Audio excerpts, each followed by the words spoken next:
It should not be a surprise that I am a big fan of Chainsaw Man Part 2, but did you know that it has been out for a year and a half now? July of 2022 is when it first released, so we have about 50 to 60 chapters in total currently. I've enjoyed it, I've had fun with it. I really love the approach that Fujimoto has taken, not only with Denji as a main character, Naota as a massive support to him, but also Asa Mitaka and Yoru, all of the other interesting people that have been introduced or reintroduced to give them more development and time for us to really fall in love with. Yoshida is a great example of a character that was barely used within Part 1, but has taken such a primary role within Part 2. And the one reason for me that this works as well as it does is because we've kind of changed the story a little bit. We've changed its trajectory, we've changed its momentum, and a lot of people are going to have an issue with that. Personally, I do not. I love it. I really appreciate the subtlety of this story, the subtlety of character development and interaction and all of their beautiful facial expressions that Fujimoto likes to draw.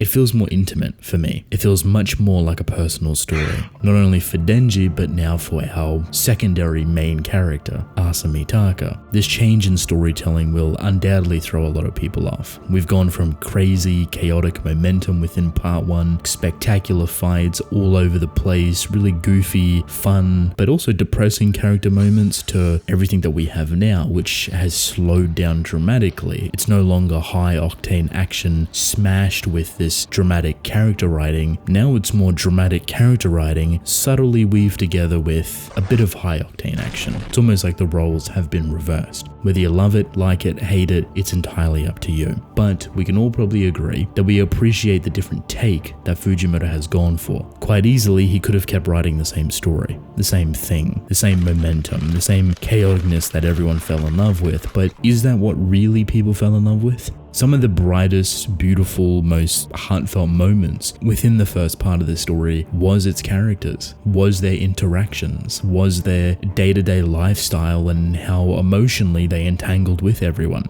The beautiful family dynamic between Denji, Power, and Aki was something to behold, and while it's always going to be enjoyable and elevated and appreciated much more because it's placed between two arching mountains of action, but the deeper appreciation that you have is for those characters, those beautiful moment-to-moment conversations and talks. The quirkiness, the humor, the relatability. What emphasizes this even more in Part 1 is what these characters go through, where Denji comes from, what Power's been through, what Aki's been through. Every single person has seen the wars, has been through the worst of the worst. So when you get kind of like a slice of life, peaceful, non-action oriented moment, it just feels comfortable. It feels right. I see a lot of that heart and a lot of that soul within Part 2. I see it weaved in the creation of Asa Mitaka and Yuko, for example. I see it weaved between the difficulties of Denji and Yoshida's relationship.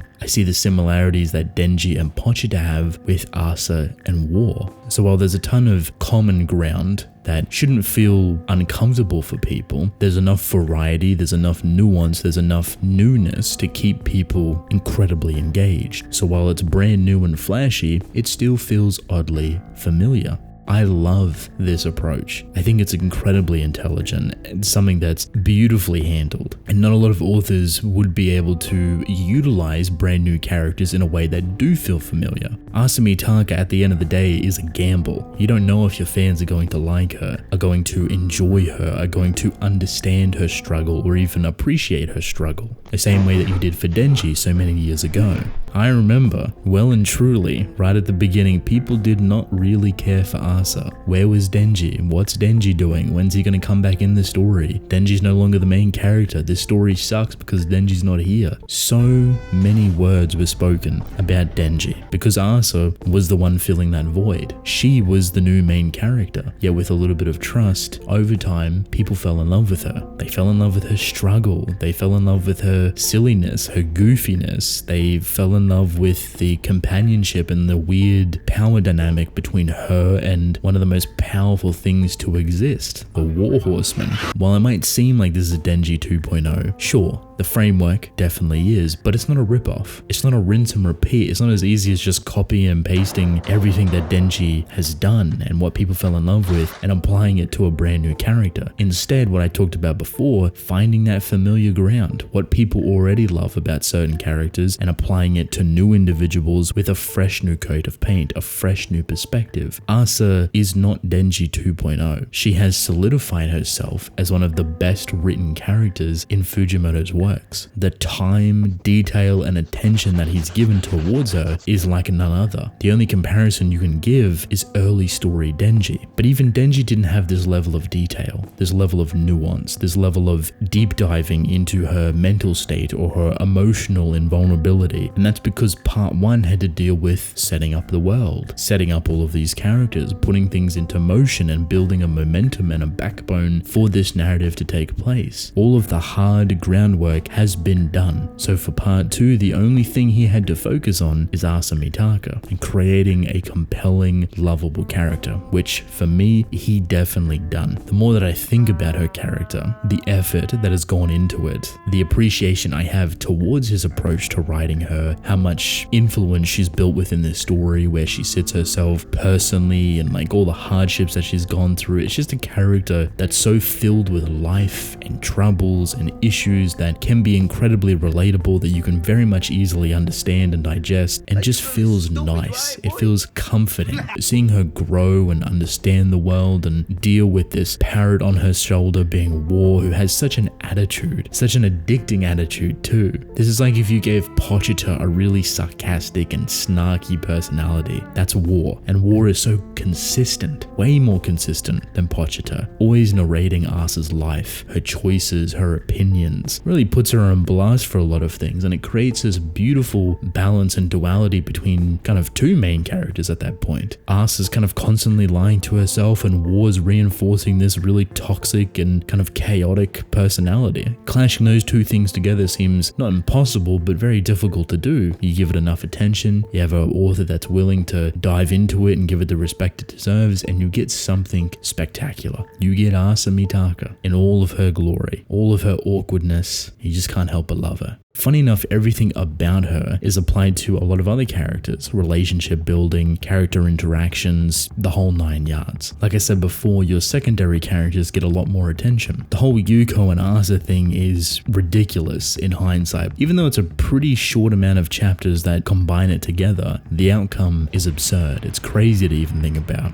Yet the relationship between Asa and Yuko is so adorable, so innocent. Asa has never had friends before. Yuko seems to be all alone as well. They cross paths and genuinely enjoy each other's company. Because of that, you see a different side of Asa, you see a different side of Yuko, and it's just straightforward, adorable character writing for school children that have gone through a lot. So they find comfort in each other, and it's cute. But the world does not treat cuteness kindly. The world throws it back down within the mud, and you see how disgusting it can actually get. On the other hand, when it comes to Yoshida, giving him a lot more spine in the story, a lot more agency, a lot more importance, is an interesting choice. It makes the most sense in hindsight, but with how much he was within part 1, it didn't seem to me that Fujimoto even cared about his character. Part 2, his importance has become a lot more direct, a lot more influential, a lot more teacher-like. I like that he provides a perspective from part 1. He's bringing that history, his skill set, his understanding of the world, and directing it to not only Denji, but also Asa Mitaka. And it's a brilliant way to bring Denji back into the story, the main spotlight. He blends these worlds together really nicely, and he does it in a way that once again provides a bit of anxiety, because you don't know where he sits. So many questions run through your head, and that's the point.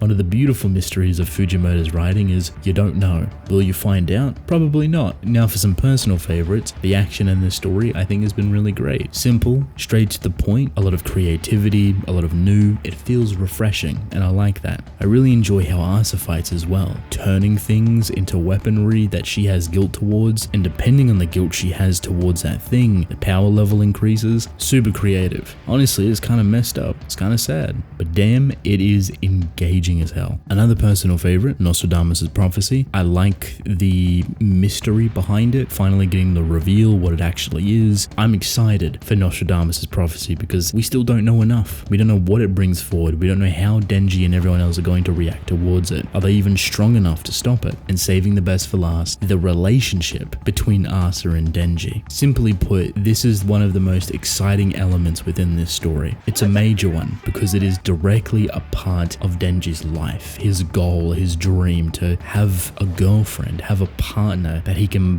be himself with. And when you see him building his cute little family with Naruto, his little sister or daughter at this point, the home that he has, all the dogs, Meowie, it seems like such a great time. And then when you find out that Asa too is pretty dysfunctional, has no friends, gets bullied a lot and has kind of gone through a lot of things, she too wants a partner that understands her, that appreciates her, that knows how she ticks. So of course, what does Fujimoto do? He puts them in the cutest, weirdest situations possible. These two get along, they understand each other, but they don't just magically fall in love. There's a back and forth, there's a tug of war, but what they do is they pull the best parts of each other out. They become the realest versions of themselves when they're around each other. Hands down, that is how it is, and that is what I love. I am worried for them. I would love to see them both be happy, but I'm not confident in it because knowing Fujimoto, knowing how he likes to write, and potentially where this story ends, you always gotta prepare for the worst.